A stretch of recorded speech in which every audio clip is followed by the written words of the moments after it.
Hello! What's up mga idol? So ngayon, panibagong tatuan at panibagong kagwapuhan na naman tayo mga idols, no? So ngayon, kung makikita nyo mga idol, nag-stencil tayo doon. So kasi may kakabilan tayo, yung ating kakabilan mga idol. So hindi ko napakita yung old tattoo niya. Basta super dark. Tapos yung pinili natin na design mga idol is request yan ng ating client na nanggaling pa ng Saudi Arabia mga idol, si Boss Idol. Wait muna, nakalimutan ko mga idol. So yun, so basta shoutout sa'yo Boss Idol kung makita mo tong video.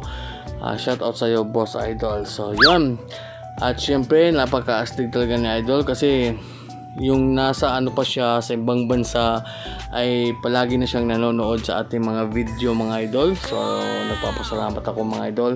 At yun, matagal na negosasyon yung ginawa namin para lang kasi gustong gusto talaga niya magpatato sa atin mga idol. Kasi yung old tattoo niya parang yata yun parang yung old tattoo niya is yung logo ng Acro, parang galing yata yun. Pero syempre respect pa din sa old artist nito, no? So yun, syempre super saya natin dyan kasi nga tayo yung kanyang pinagkatiwalaan na gumawa sa kanyang cover up tattoo mga idol.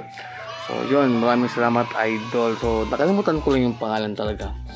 At yun, balik tayo sa ating tatuan mga idol. Syempre yung ginamit nating needles dito, dalawang size is yung lining is 5RL, tapos yung shading naman mga idol is 9RM. So dalawang size lang yung ating ginamit dito. Tapos yung ginamit nating mixing dito mga idol para sa cover up is advanced gray wash mga idol kasi nga medyo dark na talaga yung kanyang old tattoo. Tapos yung voltage natin dyan mga idol is nasa 6.5 lang mga idol.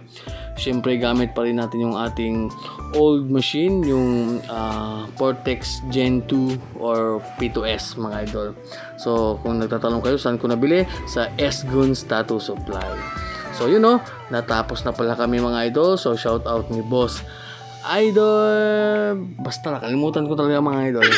So yun mga idol, after ng 4 hours of session, 4 na oras natatuan. So yan yung aming final result mga idol. So napaka-astig at talagang nakabilan na talaga yung old tattoo niya at na-satisfied talaga si Boss Idol dyan. At super saya niya